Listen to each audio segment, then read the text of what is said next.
¿Por qué la gente está tan obsesionada con perdonar y olvidar? Yo es que quiero tener asco el resto de mi vida. ¿Qué pasa? ¿Cuál es el problema?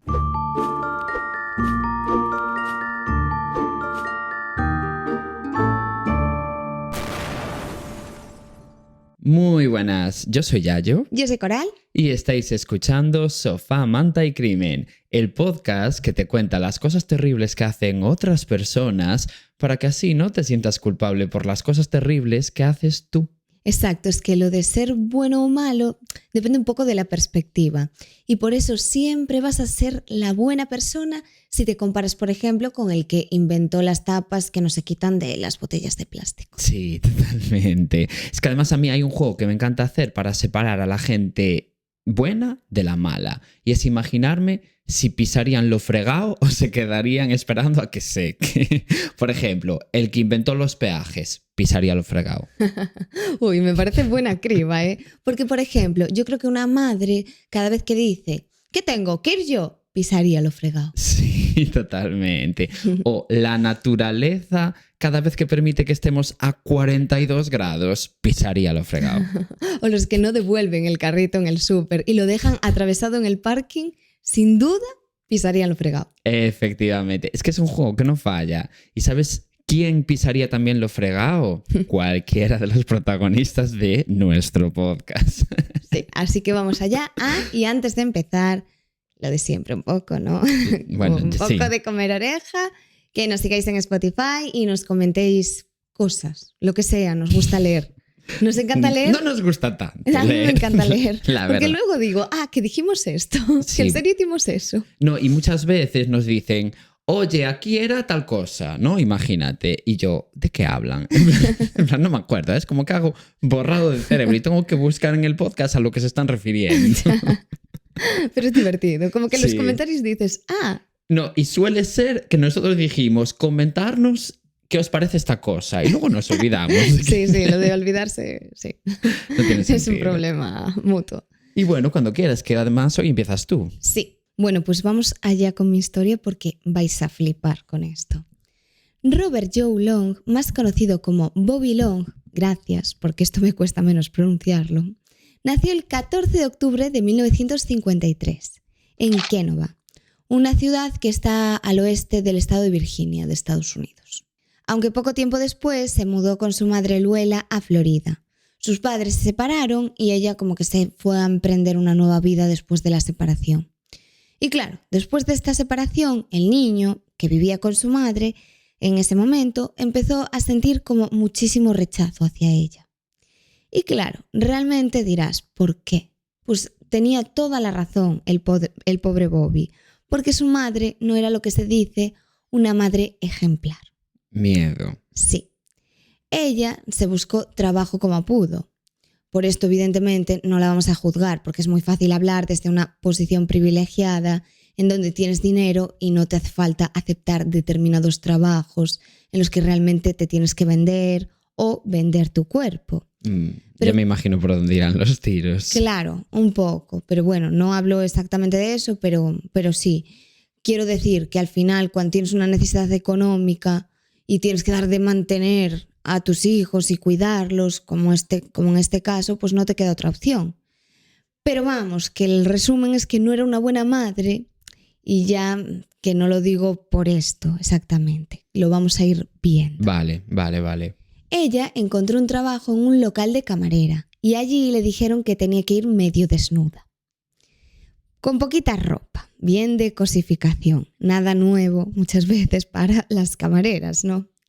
Y en este trabajo este trabajo que tenía ella no solamente hacía sentir mal a Bobby, sino que también sacaba su mal genio, porque cuando estaba él por allí veía cómo se le acercaba un montón de hombres babosos a su madre. Ya. O sea, no se dedicaba a la prostitución, pero realmente como que la cosificaba mucho y tenía Sí, que ir ella medio trabajaba para el desnuda. bar Coyote. Claro, un poco así era, claro. Pa' mal. Sí. Y aquí empieza lo peor de todo, porque Luella tenía muchas relaciones de pareja, o sea, relaciones de pareja, no relaciones sexuales, pero sí parejas muy cortas con diferentes hombres. Y dirás, bueno, es una mujer libre y puede hacer lo que quiera, como si quiere tener muchas relaciones sexuales. Pues no, porque estos hombres los llevaba a casa, cosa que lógicamente no le gustaba a su hijo. Y Luela, pues bueno, vio que no le gustaba, pues como los típicos celos de los niños. Ya. De, bueno, Bobby se siente desplazado, ya no es el centro de atención. Pero realmente habían pasado a dormir juntos en la misma cama durante años, a tener cada uno su propia habitación. Y a partir de ahí la relación entre madre e hijo empeoró rápidamente. Ya. Claro, a ver, yo lo entiendo en el caso de que te estás llevando a un montón de hombres a tu casa que no tienen por qué conocer a tu hijo. Sí, No tienes a ver, por qué. Yo también supongo que... A ver, porque también es su casa, yo entiendo que sí. No, jolín. no, pero tú tienes que respetar a tu hijo. Sí, hombre. Tienes un hijo. Pero y sobre todo porque también él también es un poco como la suma. Él ya estaba como encabronado también con el trabajo y tal, ¿sabes? Sí.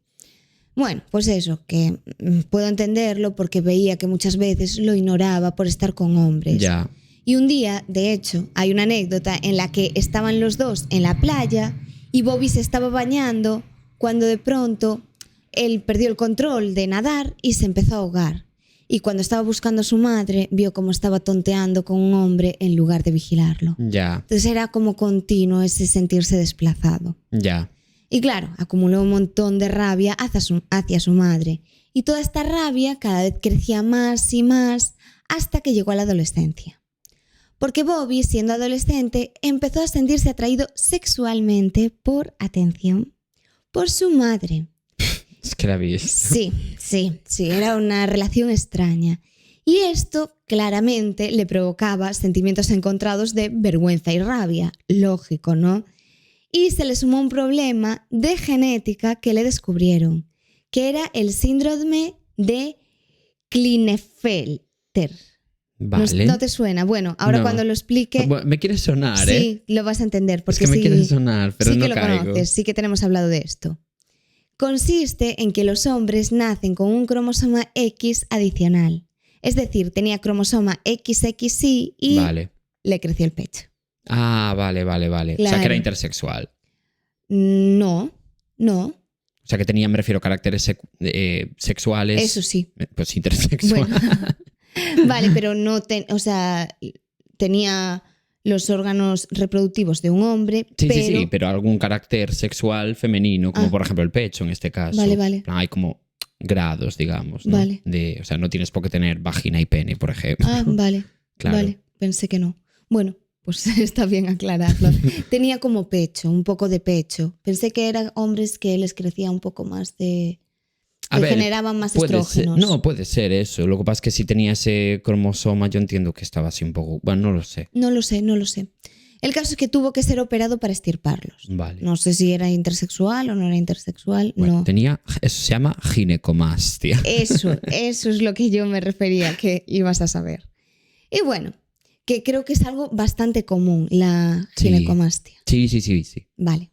Por eso yo no sé hasta qué punto... Ya, no, pero como comentaste lo del cromosoma, Ya, eso sí que me parece bastante indicativo. Puede ser. No tengo ni idea. Estamos hablando desde el desconocimiento más absoluto. Entonces. Claro, pero la ginecomastia, 100%. Vale. Entonces, claro, hasta que llegó el momento de operarse, Bobby fue el centro de todas las mofas por parte de sus compañeros de clase. Se reían de él porque la gente es... Mala. Sí, exactamente. La gente es una hija de puta. Sí. Sorpresas, la gente riéndose de alguien que no es 100% normativo. Entonces, Claro. bueno. Y para entender un poco también el cambio de comportamiento de Bobby durante su adolescencia, hay que añadir lo desgraciado que fue por todos los accidentes que sufrió desde su infancia y que le causaron daños cerebrales notorios, porque se cayó de un columpio y casi pierde un ojo y le salió una malformación en el mentón debido a una ortodoncia. O sea, solo le pasaban desgracias. La verdad que sí. Sí, La vida no le sonreía. Estaba cuadro total, Sí. la verdad. Sin embargo, a pesar de todo esto, no fue un impedimento para que consiguiese echarse novia en el instituto. La chica se llamaba Cindy. Se gustaron un montón y fueron novios hasta enero de 1974, cuando al final se llegaron a casar y todo fue bien y aquí pues se acaba el capítulo. Vale. Entonces ahora empiezo yo. No fue felicidad. Porque hasta ese momento Bobby era un chico agradable, divertido, cariñoso con su novia, Que es verdad que no era así con sus compañeros y amigos, que era más violento y agresivo, y si había una discusión de por medio, pues bueno, se ponía un poco tonto, en plan, te voy a pegar, no sé qué. Sí, bueno. Pero Pegaba con su novia puñetazos no. a la pared. Exacto, un poco de dar puñetazos a la pared, ese tipo de gente, ¿no? Que grita Ese tipo de lo, lo, lo, lo. hombres. No Sí. gente. Una mujer nunca haría eso. Bueno, el caso es que con ella sí que se comportaba muy bien. Sin embargo, su personalidad cambió radicalmente con su mujer a los 2 meses de la boda. A ver, a lo mejor también era una fachada. Pero es cierto que, ¿te acuerdas cuando te dije que solo le pasaban desgracias? Sí. Pues no había acabado todo, porque Bobby tuvo un accidente de moto gravísimo, después de eso todavía, cuando un coche chocó contra él y lo lanzó por los aires como 30 metros. O sea, que encima no fue ni su culpa. Ya, no. Y la fuerza con el que le dio el golpe en la cabeza, como con Sí, que se dio un fotón contra Sí, el suelo. con la cabeza impactó en la carretera. Y claro, tuvo un montón de daños cerebrales irreparables. Y claro, cambió por completo toda su personalidad. O sea, como explicado de forma sencilla, el daño cerebral que puede aceptarte a la sexualidad de varias formas. ¿Ah? Puede subir o bajar el deseo sexual y puede hacer que la persona pierda el control de los impulsos sexuales. Como que puede cambiar la forma en la que se siente o se expresa el placer. No tenía ni idea. Pero eso leí. Vale. Hombre, sí, dependiendo de qué zona del cerebro dañes, desde luego. Claro. O Y sea, lo mismo no... con la personalidad. Sí, tal cual. O sea, no todas las personas con daño cerebral experimentan estos cambios. Pero claro, son posibles, depende de la zona afectada. Pero Claro. bueno, me parece muy fuerte, la Sí. verdad, esto. No, o incluso imagínate que es en la zona occipital, de repente. Pues igual no respiras. Claro, dependiendo de qué zona te afecta una cosa Ya. u otra. Es fuerte. Bueno, pues en Bobby este cambio notorio fue esta hipersexualidad y aumentó su actividad sexual de forma repentina hasta el punto de volverse incontrolable y de necesitar masturbarse varias veces al día durante su etapa de recuperación en el hospital. Y una vez curado de las heridas, Bobby empezó a maltratar físicamente a su esposa, a la que exigía mantener relaciones sexuales constantemente. Y bueno, esta compulsividad se volvió en peligrosa porque el sexo pasó a ser una obsesión. Era como su única manera de excitarse a través de la violencia contra Ya. Cindy.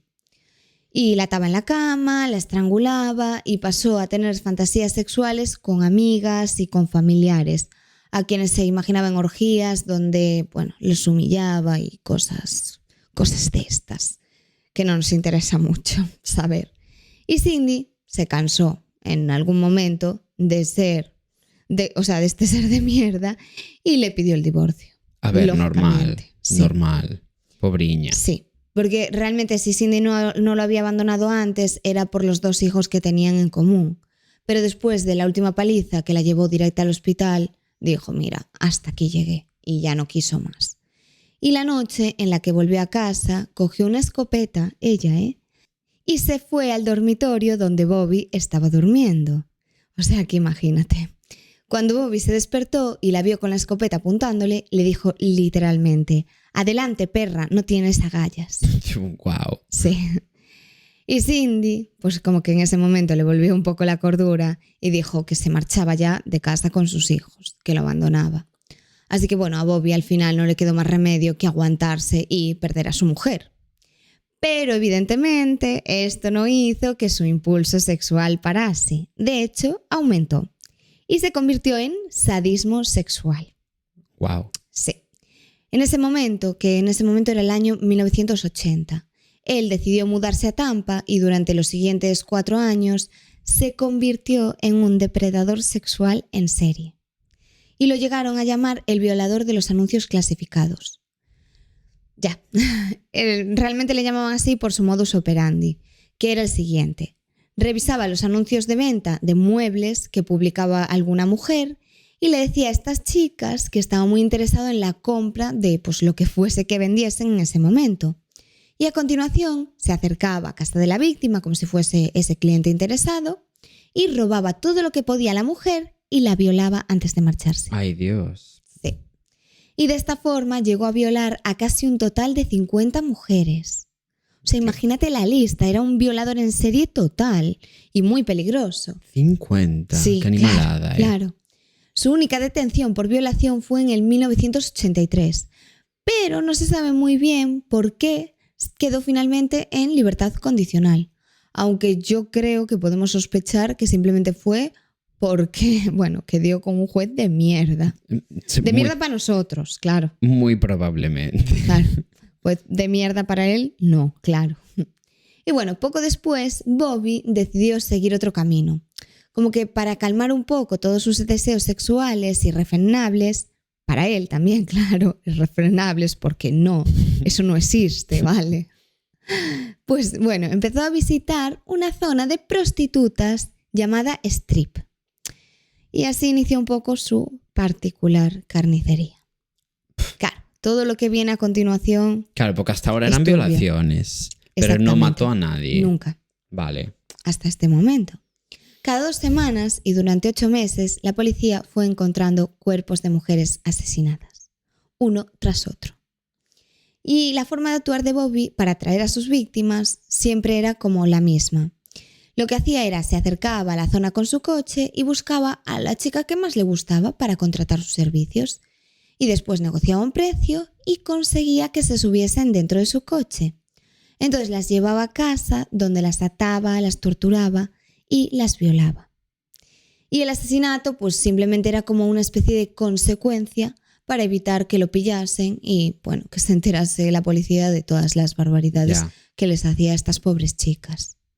De hecho, una de sus víctimas fue Lana Long, de 20 años, que fue la primera. ¿Y se apellida como él? Sí, sí. Qué casualidad también. Ya. Qué casualidad más desastrosa. Una stripper de un bar del Strip era. Vale. A la que había abandonado en la calle. Entonces, bueno, la joven apareció desnuda, boca abajo y con las piernas completamente abiertas y las manos atadas a la espalda y una soga así finita alrededor del cuello. Ay, Dios. La qué animalada. Sí, la había estrangulado. Ya. Pero bueno, fue la primera, no se sabe por qué fue su primera víctima, pero cualquier cosa lo enfadaría por algo. Sí, cualquier chorrada. Cualquier estupidez, sí. Y bueno, en la escena del crimen los investigadores recogieron 2 pruebas clave. Por un lado, tenían la huella de un neumático y además una fibra roja de nylon que estaba encima del cadáver de Lana. Pero es verdad que ninguna de las pruebas consiguieron que la policía conociese la existencia de Bobby. No sabían nada de él, nada. Y más tarde la policía encontró un segundo asesinato, el de otra prostituta, quien era Michelle Sims. Y aquí sí que la policía ya tenía más claro que había un violador como por cerca de esa zona. Y esta chica apareció desnuda y atada de forma muy parecida a Lana. Aunque sí que es verdad que Michelle había sido degollada y no estrangulada. Pero bueno, porque coincidió, pero realmente, ya digo, el modus operandi era muy similar.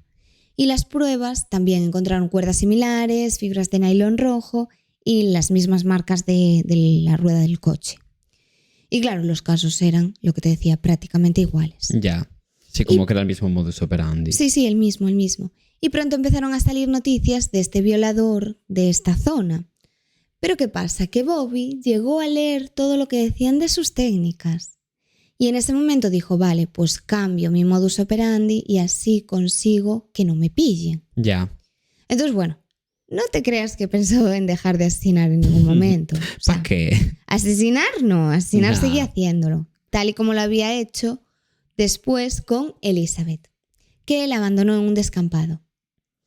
Y no le había dejado ninguna marca de estrangulamiento para que no lo pillasen. Y después mató a Vicky Elliott. En este caso lo hizo con unas tijeras. Y después mató a Chanel Williams, una prostituta a la que le disparó en la nuca, y a Karen Disfren y a Kimberly Hoops, que la estranguló y la abandonó en una zanja. O sea que no se cortaba, iba ya en aumento cada vez más. Y siempre buscaba como el mismo perfil. Hombre, sí, bueno, porque siempre buscan a mujeres vulnerables Ya. muchas veces. Es más fácil así, claro, porque tienen menos posibilidades de encontrarlas y más fácil para ellos. Claro. Ya. Bueno, pues en todos los cadáveres se encontraron fibras de nylon rojo y las huellas de neumático, pero sí que es verdad que en ninguno de los 6 asesinatos consiguieron ningún tipo de pistas sobre quién era el asesino. Entonces, claro, intentaba cambiar un poco su modus operandi, había cosas en común, pero bueno, la policía no tenía absolutamente nada y no sabían cómo pillar al violador y ahora al asesino, que ya había aumentado cada vez más el nivel de crueldad. No, claro, es que ya llevaba muchísimas violaciones y ya varios asesinatos. Y en muy poco tiempo. Entonces, el 3 de noviembre, Bobby atacó a Lisa McVeigh, de tan solo 14 años. Ay, Dios, pobre. Sí, y es muy importante Lisa para esta historia, así que te voy a contar sobre ella. Lisa, desde muy pequeña, pasó por un montón de idas y venidas de casas de acogida. Esto era porque su madre tenía problemas con las drogas y el alcohol, así que finalmente acabó siendo adoptada por su abuela. Y dirás, ¿bien? Pues oye, no acabaste con una familia desconocida, acabaste con tu abuela, que es tu abuela. Bueno, pues el problema es que su abuela le dijo, te voy a enseñar a complacer a un hombre. Dios. O sea que la abuela no era la mejor opción. No, ¿y sabes cómo le enseñó a complacer a un hombre? Le dijo que tenía que estar con su novio. ¿Con el novio de la abuela? Sí. Ay, Dios. Y en ese momento el novio de su abuela comenzó a violarla. Con 14 años. Con 14 años, el novio de tu abuela, en tu propia casa. Qué asco. Porque entiendo que vivían juntos. Sí, supongo que sí. Eso no lo encontré, pero entiendo que él estaba allí. Y si no estaba allí, Lisa coincidía un montón de veces con el novio de su abuela. O sea que las violaciones eran continuas, porque este hombre solía ponerle una pistola en la cabeza cada vez que la violaba. ¿Y qué pasó? Que justo la noche antes del secuestro de Bobby, Lisa había estado preparando una carta de suicidio. Quería morirse y no aguantaba más. A ver. O sea, ella llevaba sufriendo estas violaciones durante mucho tiempo y ella esa misma noche había escrito una carta para suicidarse. Qué fuerte, pobre. Solo se quería morir, no aguantaba más todo eso, lógicamente. Entonces, el 3 de noviembre de 1984, aproximadamente a las 3 de la madrugada, la pobre chiquita Lisa, de 14 años, es que lo vuelvo a recalcar, iba por la calle en bicicleta tan tranquila de vuelta a casa.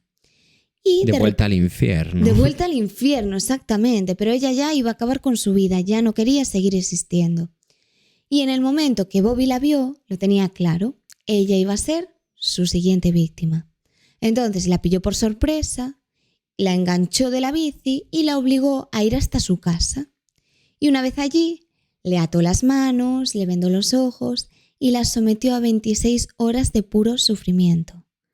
Cosas que Lisa incluso ya había vivido porque ya había sido abusada. Y durante este tiempo, la niña, pues eso, vivió todavía más abusos y más torturas inimaginables a las que, bueno, ya digo, ya estaba hecha ella a todo eso, si es que puedes acostumbrarte a todo eso, que obviamente no. Y ya digo, el día anterior había querido quitarse la vida, pero en el momento en el que estaba haciéndole todo eso a Bobby y pudo ver la muerte tan de cerca, porque ya tenía claro que él la iba a matar. Ya. Yo creo que eso lo sabe, o sea, no es que lo sepas, pero que notas la actitud de, a ver, esta persona va a acabar conmigo. Y yo si soy ella, diría, por favor, que lo haga ya cuanto antes. Pues 26 horas. Ella quería morir el día anterior, pero en ese momento ella dijo, no, yo voy a luchar por mi vida. Pues perfecta, me pareces. Como que yo creo que vio el suicidio como una opción de no aguanto más en esta vida, pero claro, una vez te ves ahí... Ya. No, y que no es lo mismo hacerlo tú que te vayan a matar.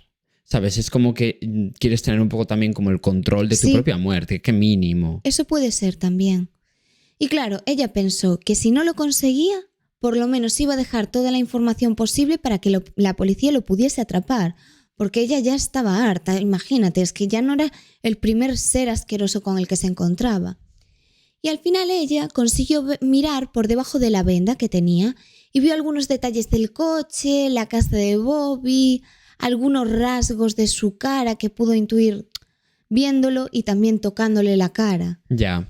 Y claro, consiguió quedarse con ciertas cosas relevantes. Pues se quedó con cosas físicas como que tenía marcas de viruela, que tenía un pequeño bigote, las orejas pequeñas, el pelo corto y bien cortado, que era un hombre grande pero que no llegaba a tener sobrepeso, pero era muy muy grande, muy muy alto, que tenía una voz aguda y muy característica. Y todo esto como que lo almacenó en su cabecita y dijo, no me voy a olvidar de ninguno de estos detalles porque voy a intentar salir viva de aquí. Ya, qué jefa, ¿eh? Sí, sí, sí. Y durante las horas que estuvo secuestrada, ella aprovechó para dejar sus huellas dactilares por los azulejos del baño, porque sabía que si moría, la policía iba a descubrir que ella iba a estar que había estado en ese momento allí. Ya. Entonces dijo, mira, pues si no me puedo salvar yo, que por lo menos lo acaben pillando. Y eso hizo, o sea, me parece súper inteligente que con 14 años se te ocurra todo eso. Pero es que incluso lo más impactante de esta historia es que Lisa consiguió entrar en su mente haciéndole creer que él no era mala persona y que de hecho podrían estar juntos. Qué fuerte. ¿A qué es fuertísimo? Qué jefa. Sí, sí, sí. Ella empezó a hablar con él y con muy buenas palabras le explicó que si conseguía liberarla podría ser su novia y que después le iban a contar a la gente que se habían conocido en otra situación. Claro, es que lo de decir que se habían conocido porque él la había secuestrado, supongo que no venía muy bien para la historia de sus colegas. No, la verdad que queda un poco feo. Es decir, no, nada, ¿cómo nos conocimos? Pues mira, él me intentó violar. Bueno, no, lo hizo de hecho. Me secuestró. Y luego de repente nos hicimos pareja. Ya. Sí, queda feo. Quedaba raro y ella le intentó pues un poquito eso, explicarle la situación en la que estaba, tener mucha conversación con él, intentar como llegar a él, como Ya. que mostrase un poquito de empatía, si es que tenía algo de eso. No. No, spoiler, no. Pero bueno, sabía cómo convencerlo y tenía algo súper claro, que era que quería salvarse a toda costa. Por lo que bueno, quería pelear hasta el final, pero de una forma sutil y trabajando por lograr eso, ese mínimo de empatía, buscando donde no había, también te digo. Y le explicó que ella tenía que hacerse cargo de su padre. Claro, esto era mentira. Recordemos que ella había sido abandonada. Claro. O sea, no tenía padre. Y que si no volvía a casa, él no podría vivir, en plan, sin su ayuda, que no se valía por él mismo. Entonces que ella estaba haciéndose cargo de él y como que intentó llegar a él por esa parte. En plan, que él dijese, vale, sí, imagínate que soy yo y que necesito ayuda de mi hija y me abandona. Ya. Claro, le dijo que dependía por completo de ella. Evidentemente, ya digo, era mentira, pero fue tan convincente que llegó hasta un punto que Bobby le dijo, ¿qué voy a hacer contigo? Entonces ahí ella ya vio que, bueno, había algo por donde tirar. Y en ese momento le convenció para que la soltara y la llevase de vuelta a casa, que jamás diría nada y que no iba a tener consecuencias. Y así lo hizo. Así que Lisa, una vez libre, corrió en busca de ayuda y contó su historia a la policía. Qué jefe. Sí. Dios, es que me encanta cuando tenemos protagonistas perfectas. Sí. Lo malo es que esto no acaba aquí, porque la policía no llegó a vincular este asalto con los crímenes de las otras 6 mujeres prostituidas, ¿sabes? Ya. El caso es que entre todo esto, Bobby mató a 2 mujeres más, o sea, otras 2. Virginia Lee Johnson y Kimberly Swan, con una diferencia de una semana, o sea que cada vez aumentaba más y era más cruel. Y una vez más, la policía encontró las mismas fibras de nylon rojo y estas huellas de neumático que siempre dejaba de su coche. Pero claro, cuando llegó el resultado del análisis de la ropa de Lisa, ella, o sea, esta chica, como que la policía consiguió un poco unir todo. O sea, como que vale. todo tuvo sentido. Vale. Porque las fibras recogidas eran las similares a las encontradas de las 8 prostitutas asesinadas. ¿Qué pasa? Que he de decir un detalle muy importante que no te dije. Lisa corrió y se lo contó a su abuela. ¿Y sabes qué pasó? Que la abuela se la peló. No, bueno, aparte, que el novio de la abuela le pegaba, le empezó a dar palizas diciéndole que eso era mentira. Pero ella misma tuvo que ir a junto de la policía. Qué fuerte. Porque le llamaba mentirosa y le pegaba todavía más por contar esta historia. O sea, tú imagínate la desesperación, pero ella fue súper valiente y habló con la policía. Y bueno, uno de estos detectives que estaban al cargo de la investigación volvió a hablar otra vez con Lisa, que le contó más datos importantes sobre este asesino y sobre su coche. Y además le dio esta descripción física que te dije antes y le dijo qué coche, o sea, no le dijo qué coche era exactamente, pero le dijo que el coche era rojo tirando a anaranjado, con asientos de cuero blanco y alfombrillas rojas, y que había un cojín con la palabra Magnum en el asiento del copiloto, que claro, aquí ya estás dejando mucho. Sí.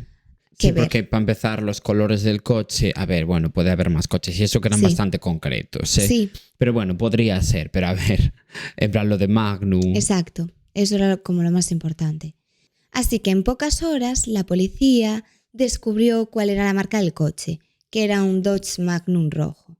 Y el nombre del dueño del coche, que era Bobby Long.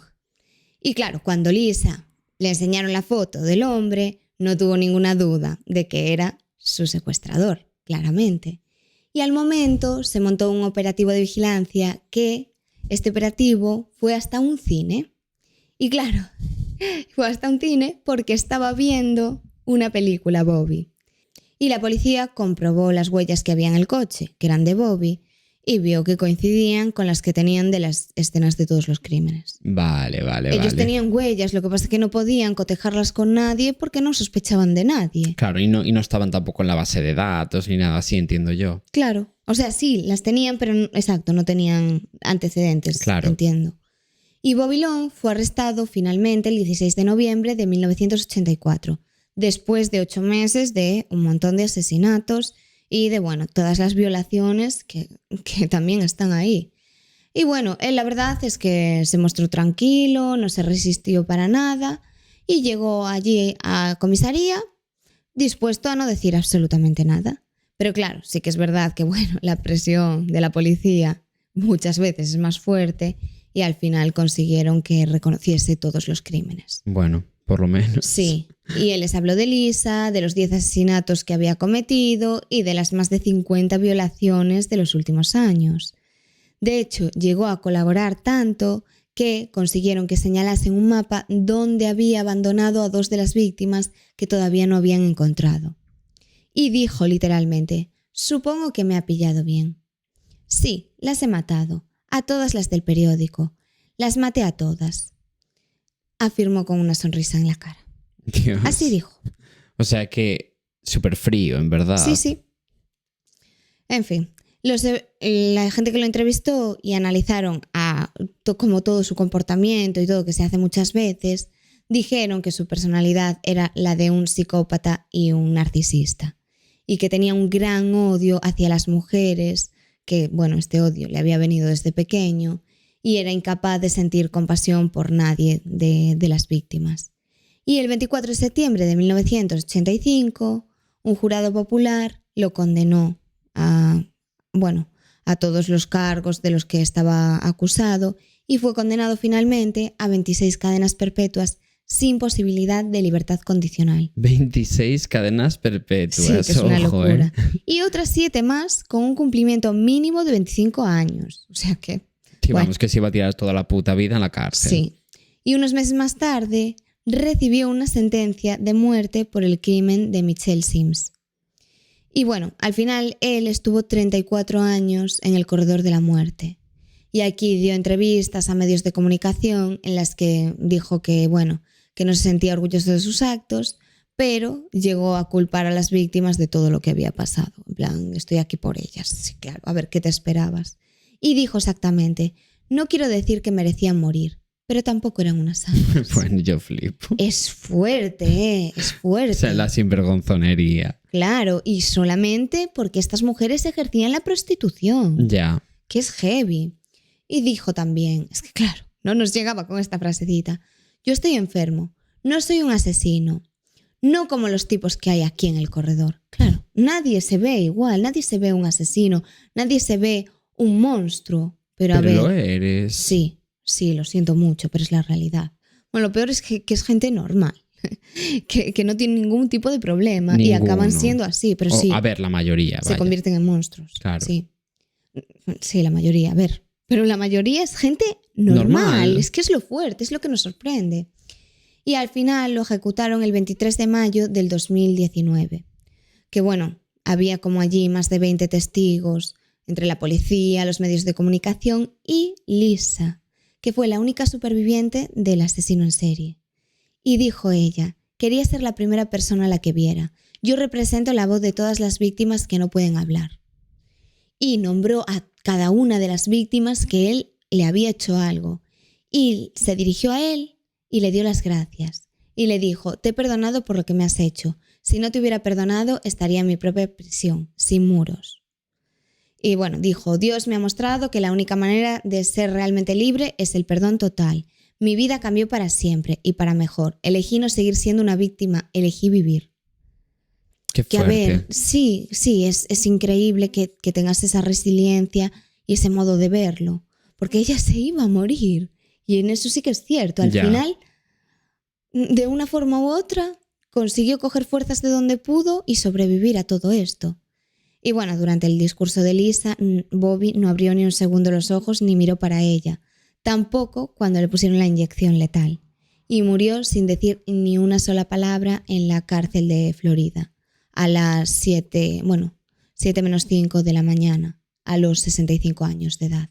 Y que fue hace relativamente poco. Sí, fue en 2019. Mira que todo lo había cometido en los años 80. Sí, pero bueno, cuando estás en el corredor de la muerte, lo más probable hasta sea que te mueras de mayor. Ya. Pero bueno, en este caso es que fue fuerte lo que hizo.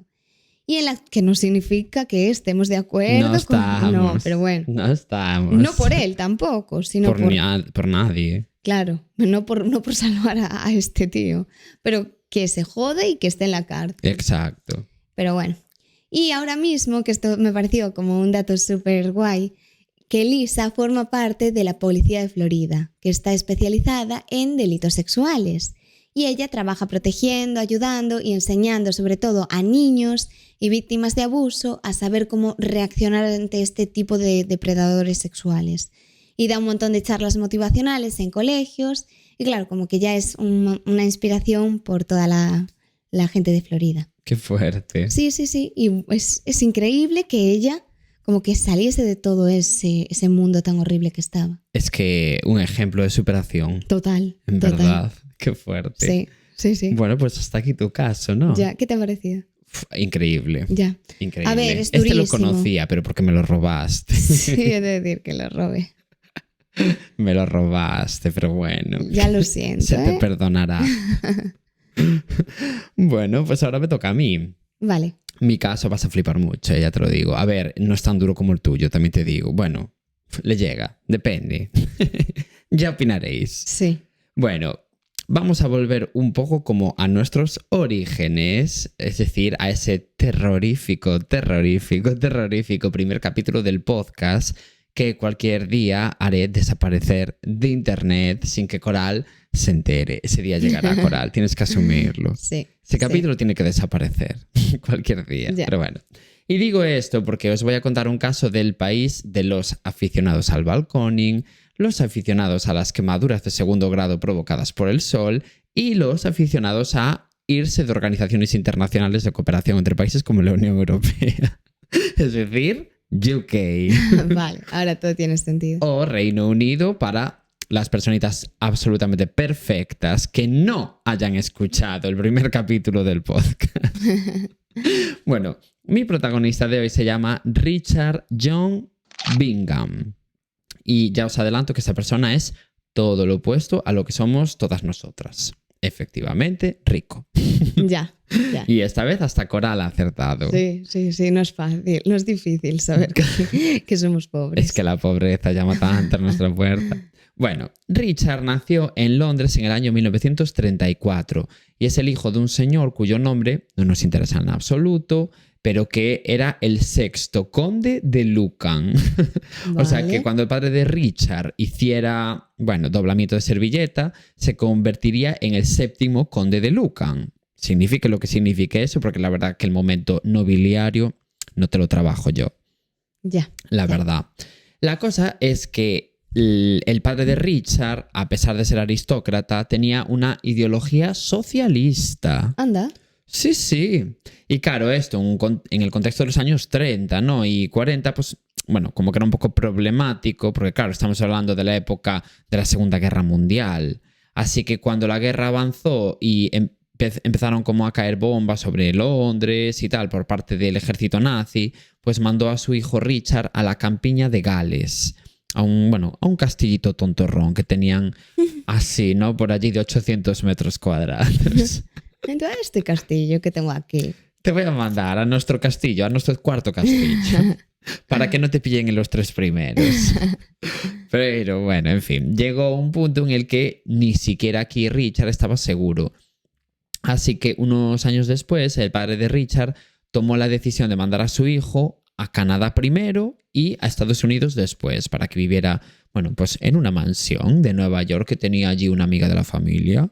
Cosa que me hace pensar que Coral no es tan amiga mía como me hace creer, porque ¿acaso me ha dejado alguna vez vivir en su mansión de Nueva York? No, es que es fuerte. Es que, o sea, ¿se puede considerar eso una amiga de verdad? Lo dudo. Ojalá tuviese una mansión en Nueva York. Excusas. ¿Estaría yo aquí? No, estaría en mi mansión de Nueva York. Estarías. Paseando por allí. Estaría yo en ella porque te la pediría. Pero bueno, aún con el corazón roto, sigamos con la historia. Cuando terminó la Segunda Guerra Mundial, el padre de Richard trajo de vuelta a Londres a su hijo, ¿no? Y la verdad que aquí empezaron un poco los problemas de Richard, porque cuando volvió a Londres, sus padres lo apuntaron a una escuela de élite llamada Eton College. Y en esa escuela de élite no estudiaba Manu Ríos. Primer problema.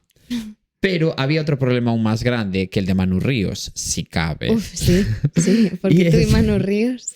Es tan perfecto, es un príncipe. Y es que sus compañeros de clase de ese instituto de élite eran todos unos ludópatas. Ah, genial. E introdujeron a Richard, bueno, como que en este mundillo, ¿no? En el momento ludopatía. Bueno, pues bueno, no pasa nada. Sí, bueno, pues... Unos te introducen en los porros y otros en la ludopatía. Claro, supongo que era lo que estaba de moda en esa época. Pero bueno, en fin. Y no os creáis que esto era un problema menor, porque Richard literalmente nunca más en su vida dejó de ser un ludópata, porque ya iréis viendo, bueno, a lo largo del caso que esto fue muy dramático, ¿eh? A ver, es que realmente es una enfermedad. Sí, totalmente.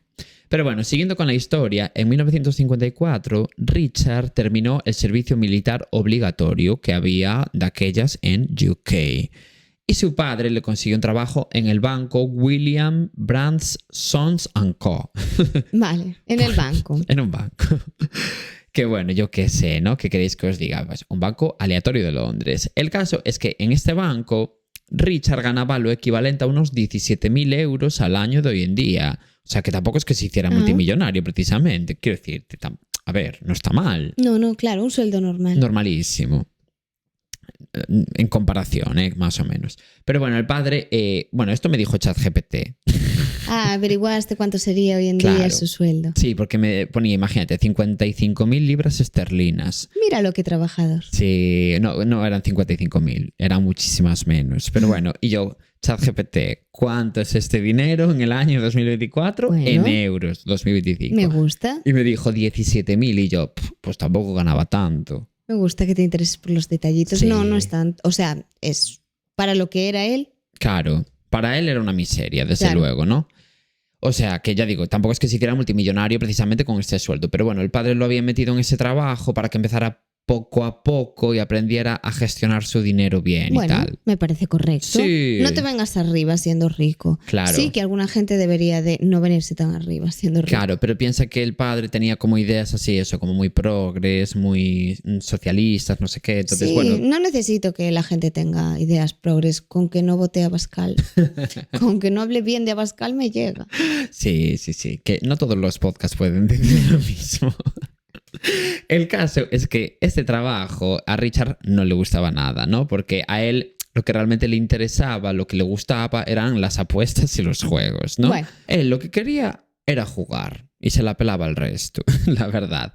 Y en principio no es que ganara muchísimo dinero con el juego, pero tampoco lo perdía, quiero decirte. Había noches que se iba con muchísimo dinero para casa, pero también había noches en las que quedaba a deber, ¿no? Entonces al final, bueno, pues una cosa compensaba la otra. Estaba como equilibrado en pérdidas, digamos, vale. ¿no? Sí, entiendo que si perdía algo, pues bueno, oye, claro. También tenías dinero. No, y imagínate, una noche ganaba 10.000 euros. Pues igual la noche siguiente perdía 8.000. Sí. Pues yo qué sé, ¿sabes? Sí. Hasta que en una noche de 1960... fue distinta. Drama. A ver, iba a llegar. Porque bueno, no drama, porque en una sola noche consiguió ganar lo equivalente a unos 300.000 euros de hoy en día. Pensé que iba a perder. No, pero fue drama igual, ya verás por qué. Vale. Y claro, recordemos que él ganaba 17.000 euros al año en el banco. Entonces en su cabeza dijo lo evidente, ¿no? Vamos a ver, pudiendo ganar yo centenas de miles de euros al día, ¿qué coño hago yo trabajando para la mierda de banco ese que encima ni siquiera me gusta? Bueno, no te lo compro, es un pensamiento un poco sin sentido. Bueno, pero con sentido dentro de ludopatía. Sí, claro, si claro. no, yo no tendría ese pensamiento, desde Claro, luego, claro. pero yo tampoco ganaría 300.000 euros in the first place. No. A lo Eso es mejor nos así. tenemos que dar a la ludopatía. Sí, igual sí, ¿eh? Oye, pues es un camino como otro cualquiera. Es broma. Así que nada. Esto... No lo voy a cortar. Así que nada, dejó el trabajo en el banco al día siguiente. Al día siguiente, o sea, no lo dudó ni un segundo. Y a partir de ese momento se dedicó a jugar todas las noches a los juegos de azar. Ay, no, pero por Sí. favor. Y todo esto mientras estaba en su era más playboy que nunca, porque todo el rato se podía permitir jugar a pesar de que más de la mitad de las veces perdía, porque era un chico súper guapo y muy alto para la época además, y además como con muy buen físico, tal. Entonces seducía a la gente adecuada para que le dejaran más dinero para seguir apostando. Ay, Es que es heavy, encima te ¿eh? metes en deudas. No, porque Se lo regalaban. se lo regalaban por guapo. Ah, vale. Es heavy, Bueno, ¿eh? pues pa'lante. Sí. Incluso tenía tantísima fama de playboy dentro de la aristocracia. A ver, y no solo por guapo, igual también hacía cosas. No sé si me explico. Igual hacía determinados trabajillos manuales. Claro. Sí. Sí.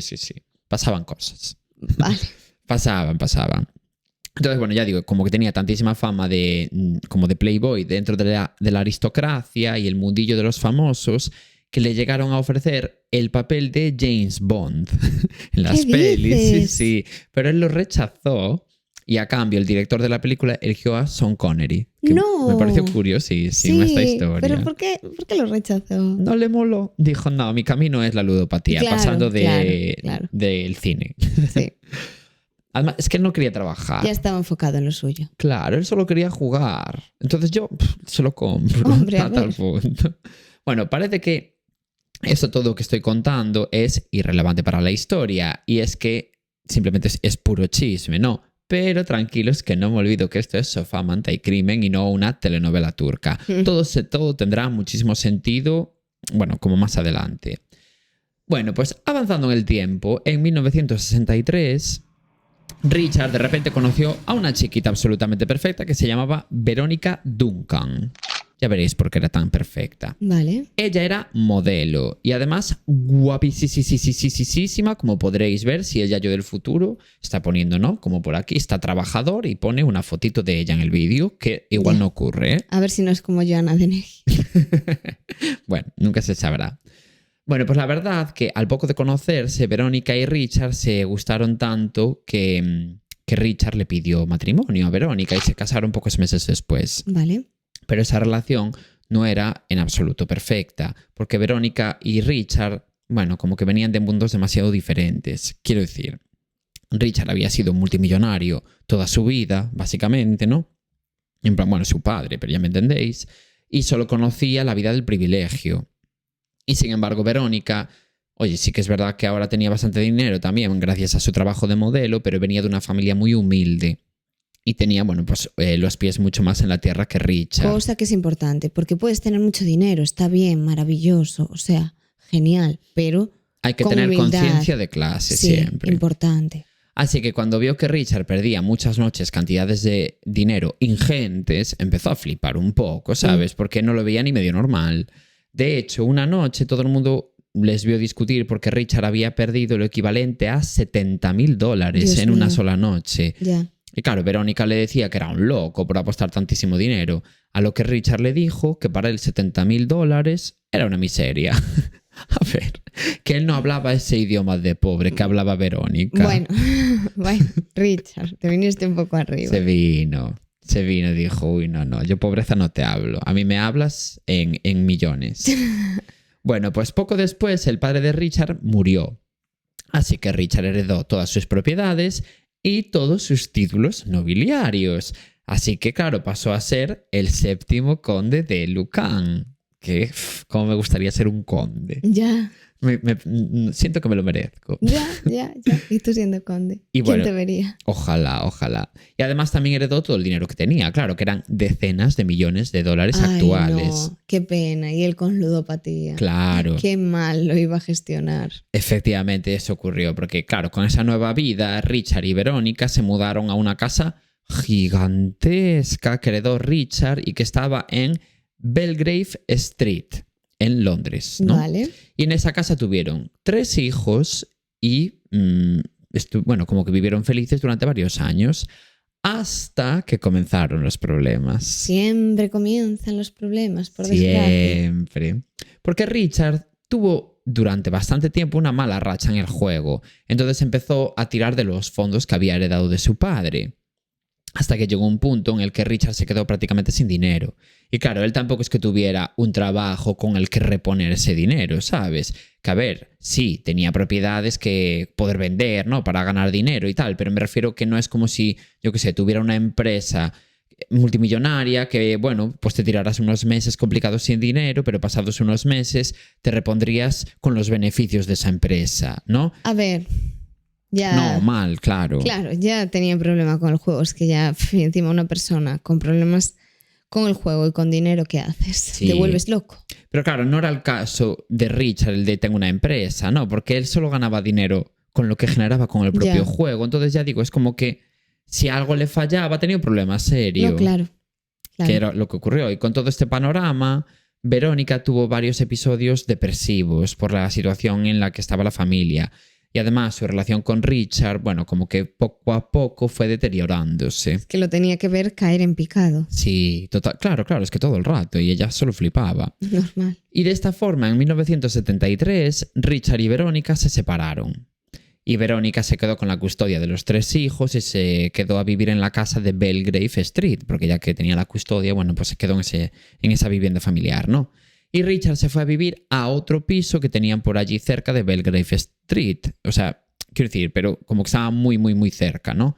Pero se quedó muy resentido con Verónica, porque le empezó a decir a sus amigos que ella era un peligro para sus hijos y que no podía creer que sus hijos estuvieran viviendo con esa desequilibrada. ¿Pero por y cito qué? textualmente. ¿Por qué? Bueno, como por el tema de... Porque él se quedó resentido. Ya. Porque Verónica le pidió el divorcio. Y como encima sí que es verdad que tenía episodios depresivos, pues empezó a inventarse eso. Porque así la gente cuando la viera, si cuadraba que igual estaba un poco de... ¿Sabes? Un poco más metida en el pozo, para que me entiendas. Pues igual decían, uy, tenía razón Richard. Cuando no, evidentemente todo se lo inventaba. Que ella era una madre perfecta. Sí, vale. Bueno, pues su plan era conseguir que las autoridades internaran a Verónica en un hospital psiquiátrico y así quedarse él con la custodia de los hijos y con la casa de Belgrave Street. Pero nada, intentó judicializar el caso, pero los tribunales le dieron la razón a Verónica en todo momento. Porque, a ver, quiero decir, no hay que olvidar que él era un ludópata y literalmente su única fuente de ingresos más allá de sus propiedades era la propia ludopatía. Entonces es como que, mira, tienes que curarte de esta enfermedad, pero a la vez es tu única fuente de ingresos. Sí. ¿Qué juez le va a colar eso como un buen padre? No. Así que bueno, llegados a este punto, hagamos un salto temporal al 7 de noviembre de 1974. A ver qué me traes ahí. Ese día coincidía que era un jueves. ¿Y qué pasaba los jueves? Pues que era el día que tenía libre todas las semanas la niñera de Verónica. Bueno, la que tenían contratada para cuidar de sus hijos, ¿no? Esta chiquita se llamaba Sandra Rivet. ¿Vale? Richard obviamente sabía que, bueno, como que ese era el día libre de Sandra. Y además también sabía que ese día los hijos más pequeños de Richard estaban con su abuela. O sea, que la madre de Richard... con la madre de Richard, vaya, ¿no? Así que, claro, en la casa solo estarían Verónica y la hija más mayor de todas, que es la única que no se fue con la madre de Richard. Vale, no estaban solos. No estaban solos. Pero bueno, más o menos. O sea, solo estaba Verónica y la hija mayor. La hija mayor. Nadie más. Pero la hija mayor igual tenía 6 años. Ah. No, me lo invento, igual 12. Pero quiero decir que no era muy mayor, sí, ¿sabes? Sí. Así que con esto en mente, Richard usó la llave que aún tenía de la casa de Verónica y se metió dentro sin que nadie lo oyera. Bueno, pues después de eso bajó hasta el sótano y esperó allí hasta que llegara la hora a la que sabía que Verónica acostaba a la hija más mayor. Pues te digo que era mayor, pero no muy Ya mayor. me la estaba imaginando súper adolescente. Sí, de 88 años. Pues no. Igual tenía 8. Vale. ¿Y por qué esperaba en el sótano? Pues porque sabía que después de acostar a su hija mayor, Verónica siempre bajaba a una cocina como que tenían allí, ¿sabes? En el sótano de la casa, a prepararse un té que siempre se llevaba a la mesilla de noche. Ella bajaba siempre al sótano como para no hacer ruido en la cocina principal, ¿no? Vale. Porque como la niña ya estaba durmiendo, pues ella bajaba a la cocina del sótano, se preparaba su té y se lo llevaba a su mesilla de noche y se lo tomaba en cama antes de dormir. Sí, que tenía esa rutina. Sí, ella era una chica de rutinas. De esta forma, a las 9 de la noche, Richard como que escuchó unos pasos bajando por la escalera del sótano. Así que no lo dudó ni un solo segundo y cuando vio la sombra de Verónica asomando por el último escalón, cogió un tubo de plomo que tenía al lado de él, y que ya lo había dejado ahí a propósito, quiero decir, y le pegó a Verónica muchísimas veces en la cabeza, hasta que vio que Verónica se caía al suelo desplomada. Ay, Dios mío. Y la verdad que todo le había salido a pedir de Milhouse, porque nadie la había visto entrar en casa en ningún momento, nadie lo había visto allí en el sótano, ni nada. Y además a Verónica, claro, la pilló tan de sorpresa que no le dio tiempo ni a pegar un solo grito. ¿Qué pasa? Que había un pequeñísimo problema. Tan pequeño como cierta persona. Esa mujer que cayó desplomada al suelo no era Verónica. ¿Qué dices? En ningún momento fue Verónica. Era su hija. Espera. ¿Os acordáis de Sandra, la niñera que en teoría libraba ese jueves? Pues había hecho un cambio de día de libranza porque tenía planes para el sábado, así que le pidió el cambio a Verónica. Así que esa noche Sandra sí que estaba en la casa. Y era Sandra la que había bajado a la cocina a preparar el té de Verónica. Así que te puedes imaginar la cara que se le quedó a Richard cuando vio que acababa de matar a la persona equivocada. Y la mató. La mató, le dio tan fuerte con las tuberías que murió al instante. Uf. La pobre Sandra, que estaba allí un poco de casualidad. De casualidad total. Es que qué mala suerte. Que no te tocaba. No, por supuesto que no. Y encima, en ese momento, Verónica empezó a gritar el nombre de Sandra porque como que le tardaba mucho el té, ¿sabes? Porque, bueno, Sandra también hacía un poco como funciones de... Sí, de ayudar en casa. Exacto. Bueno, pues a partir de aquí no se sabe muy bien qué pasó. Y esto quiero que lo interioricéis, ¿eh? Porque hubo varias versiones de la historia. Vale. Primero, Verónica contó que Richard salió del sótano, se cruzó con ella, la atacó y cuando Verónica se defendió, Richard huyó de la casa. Otro día cambió la versión y contó que cuando Richard la iba a atacar, le agarró de los huevos y que, bueno, por eso como que ella no tenía marcas de defenderse ni nada así. Y después de eso, Richard había huido. Y por último, dio una tercera versión, que es como la que ya quedó como oficial, digamos, ¿no? Como para un juicio, quiero decir, que es que en la que Richard simplemente salió de casa, se encontró a Verónica, se quedó perplejo, bueno, de casa no, perdón, del sótano. Vio a Verónica allí de repente, ¿sabes? Como cerca de la puerta, se quedó perplejo y salió corriendo sin decir ni una sola palabra. Y claro, ella también se quedó tan en shock viéndolo allí que tampoco hizo nada. Esta fue como la versión, digamos, oficial. Qué raro, es que no me tiene ningún sentido. Es que no tiene... No, a ver, sentido pueden tener todas, pero ¿por qué das 3? Es lo que no tiene... Claro, O sea, es exacto, como... sí. No sé, no es nada lógico. Sí, sentido pueden tener todas. Luego yo tengo una teoría al respecto que no leí en ningún sitio, pero me la invento. Luego lo hablamos. Vale. Sea como sea... Aquí no entran feas. Exactamente, aquí no entran feas. Lo que sí se sabe seguro es que segundos después de que Richard saliera corriendo de esa casa, Verónica salió corriendo detrás, gritando y pidiendo auxilio. Y después entró corriendo como en camisón, claro, porque ella estaba como en pijama. Claro. En un bar que había justo enfrente de la casa, gritando para que los clientes que había dentro del bar llamaran a la policía. Y cuando la policía llegó a la casa, vieron que Sandra estaba muerta y que no pudieron hacer nada por salvarla. Y mientras todo esto sucedía, Richard efectivamente había huido. Y desde ese mismo momento, la policía de Londres movilizó todos sus efectivos para intentar encontrar a Richard, claro. ¿Y te acuerdas cuando Richard rechazó el papel de James Bond? Bueno, pues no pasa nada porque su vida se terminó convirtiendo en una película de James Bond literal. ¿Por qué? Ya verás. Scotland Yard, que bueno, es como la policía municipal de Londres, ¿no? Tuvo que ir reconstruyendo paso por paso la huida de Richard para saber en dónde se encontraba. Para empezar, sabían que la madre de Richard se había quedado con sus 2 hijos más pequeños esa noche. Así que fueron a hablar con ella y les dijo que Richard, la abuela, les dijo que Richard la había llamado por teléfono a las 11 de la noche para decirle que tenía que ir a buscar a la hija más mayor que estaba con Verónica en casa, porque había pasado con su coche por delante de la casa de Verónica y la había visto pelearse con un hombre. Y después de eso colgó. O sea, La vio pelearse con un hombre. Le dijo eso a su madre. Ya, no la vio que estaba matándose a la pobre niñera, que nada tenía que ver con la historia. Exactamente. Pero bueno, y después de eso colgó. No le dio más explicaciones. Vale. Tras esto, Richard se fue a casa de un amigo suyo llamado Ian, que vivía a 70 kilómetros de Londres, o sea, súper lejos. Pero no le contó nada de lo que había hecho a este amigo suyo. Simplemente estuvo un rato en la casa con él y nada más, como de coba. Bueno, o esto cuenta su amigo, vaya. Vale. Y al día siguiente, porque se supone que estaban gestionando cositas, en verdad. No. A ver, al día siguiente el coche de Richard apareció en el puerto de New Haven, y que es, bueno, como la costa sur de Inglaterra. Y dentro del coche estaba la tubería de plomo que Richard había utilizado para matar a Sandra. Y llegados a este punto, os puedo decir que esta es la última información 100% real que se sabe de Richard. Y estoy hablándote del año 1974. ¿Qué dices? Y digo 100% real porque desde ese momento hubo 1000 rumores y 1000 supuestos como avistamientos de Richard, pero ninguno que se sepa con absoluta certeza. ¿Consiguió huir? Consiguió huir. Es decir, con esto habréis llegado a la conclusión de que, bueno, a día de hoy Richard aún no ha aparecido. Y efectivamente así es. Es un absoluto fantasma desde el año 1974. No se sabe nada de él, ni de su paradero.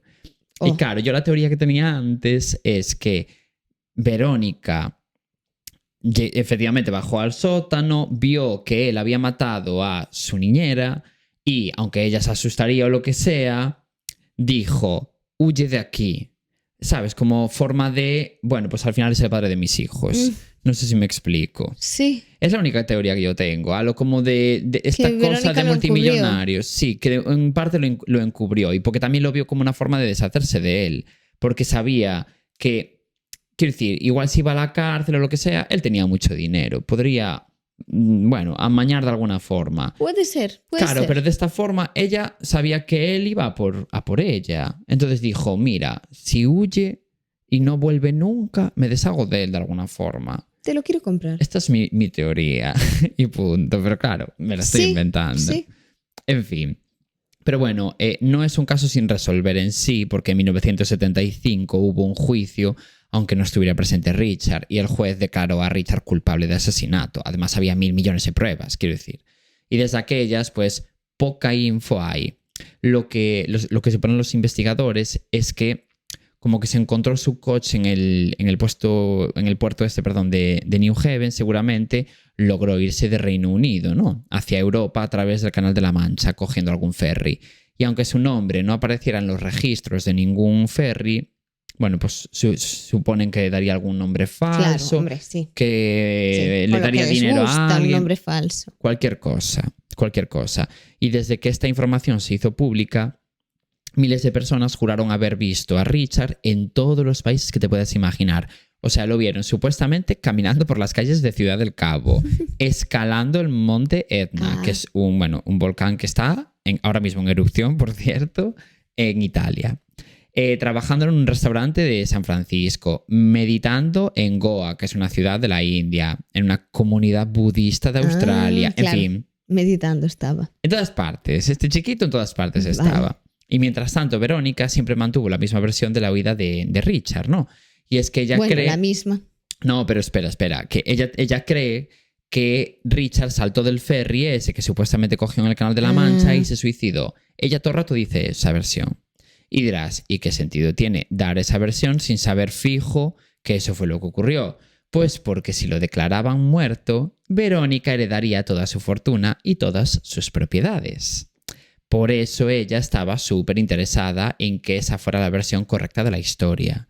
De esta forma fueron pasando los años y en 1999 la versión de que Richard estuviera muerto fue ganando fuerza, ya que con la tontería, claro, pues ya tendría unos 64 años. Que a ver, no es que tengas edad para morir con 64 años, obviamente, pero al no saberse nada de él en casi 30 años, bueno, pues como que cuadraba. Así que en noviembre de 1999 fue declarado muerto oficialmente. Sin embargo, la muerte tenía que ser confirmada jurídicamente por la Corte Suprema Británica para que Verónica pudiera heredar algo de su fortuna. Vale. Y esa confirmación llegó, ¿eh? Pero tardó 41 años en llegar. Madre mía. En el año 2015 llegó. Dijeron, vamos a hacer un poquito de tiempo para que realmente sí esté muerto. Un poquito. Porque claro, en 2015, cuando llegó esa confirmación, en realidad, pues él ya tendría, pues yo qué sé, 80 años. Que bueno, sí que puede ser que muriera ya de muerte natural, digamos, ¿no? Con esa edad. Y lo más curioso de todo es que Verónica solo pudo disponer de esa herencia durante 3 años, porque en 2018 murió ella. Ay. Pero en estos años, ¿no? Su relación con sus hijos se había deteriorado muchísimo hasta el punto de que, como forma de venganza hacia sus hijos, Verónica dejó en su testamento todo el dinero de la herencia como donación para organizaciones benéficas, así que ninguno de sus hijos recibió ni un solo céntimo ni una sola propiedad.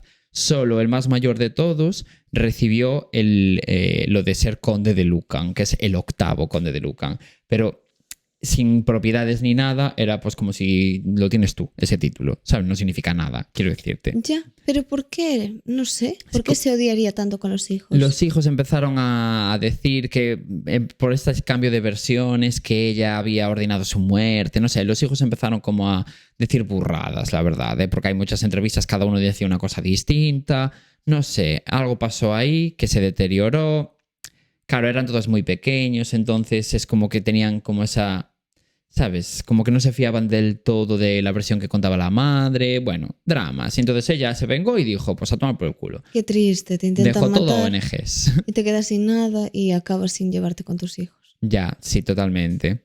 Pero bueno, este es el caso que te traje hoy. ¿Qué te pareció? Muy fuerte. ¿Cómo te puedes confundir de a quién matas? Es muy fuerte. Es que Sí. hay que ser muy pringao, de y verdad. la pobre chica que tampoco tenía nada ahí.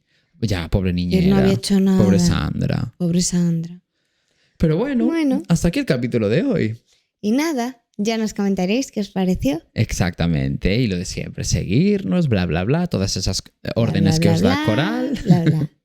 Y hasta la semana que viene. Hasta el lunes. Chao. Chao.